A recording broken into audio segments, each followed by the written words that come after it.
process of where you want to try to place the ball, and then you get punished for a good ball going out of bounds right there.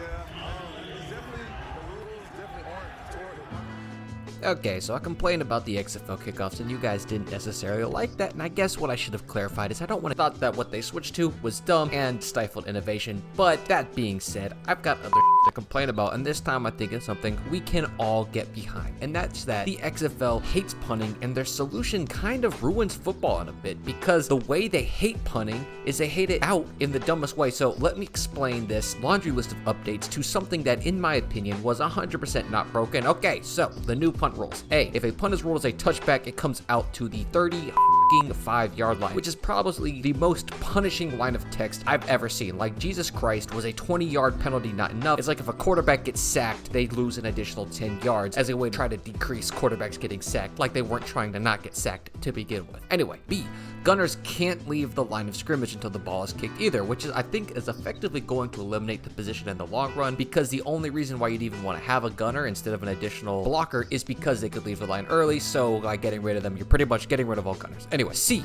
balls that go out of bounds inside the 35-yard line come back to the 35-yard line. So, you know, just us, right? So now you're telling me if we so much as mishit the ball and it fades out of bounds, we're gonna get bent over just like if we hit a touchback. So let's talk about how it ruins football though, because it's not just making life harder for punters, and to understand why, we have to really know what the purpose of the punt is. Because I tell you what, believe it or not, it's not a charity case to give the opposing team the ball back, because we simply feel bad for them. And trust me when I say that there are plenty of aggressive coaches out there who, if they didn't have to punt, wouldn't. It's like in baseball, you never want to walk a guy unless, you know, it's better for your team, and punting is typically better for your team by saving this one little factor called momentum. You see, after getting a big third down stop, when you may have to punt, that momentum pendulum is technically in the direction of the defending team since they just got a big stop. Now, a good punt, or heck, even an average punt, can bring the momentum back to about a neutral spot. For instance, let's say you get the ball at 25, like on a kickoff, you go 3 and out with 0 offensive yards. The momentum is clearly in the defense's favor during this time, but let's say punter hits, I'll give him a good ball, a 50-yard fair catch. So now they have the ball on the opposite 25-yard line, and the balance goes back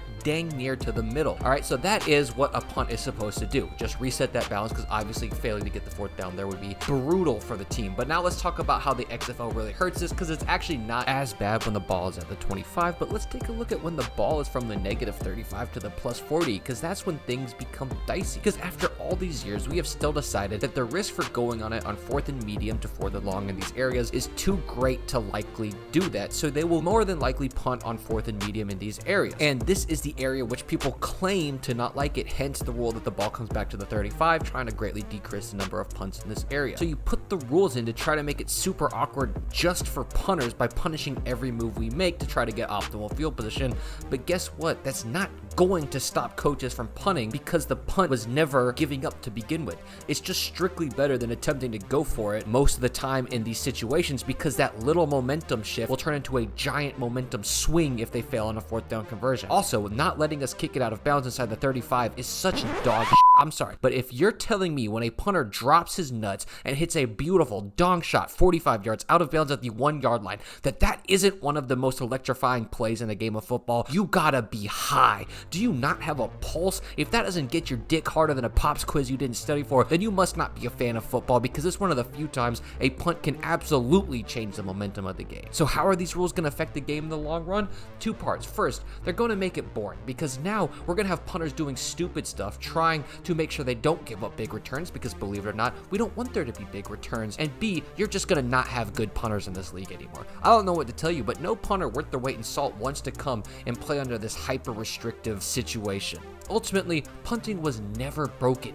57% of all punts are returned, and that's in spite of the punter's best wishes. Our dreams are that 0% of punts get returned, because punting is just that hard to begin with. By throwing all the stuff out that makes punting fun in an attempt to fix it, you're going to do nothing but make the punt play less exciting while still not having a critical mass of return. So if you want to fix it, look no further than the CFL and just implement a halo rule, or make it a penalty to kick the ball out of bounds anywhere anymore, except for inside the 10 when it's actually cool to kick the ball out of bounds, to make punters just be really good at their job or not get punished by it. Or in addition to this, put pressure on the returning team to set up returns, like giving them a penalty for not fielding the ball. Because of this lopsided punishment, punters are going to be driven away from this specific league. So yeah, I hope you guys are having a better day than the XFL punters who collectively only netted 33 yards a punt this weekend, and peace. Where you want to try to place the ball, and then you get punished for a good ball going out of bounds right there.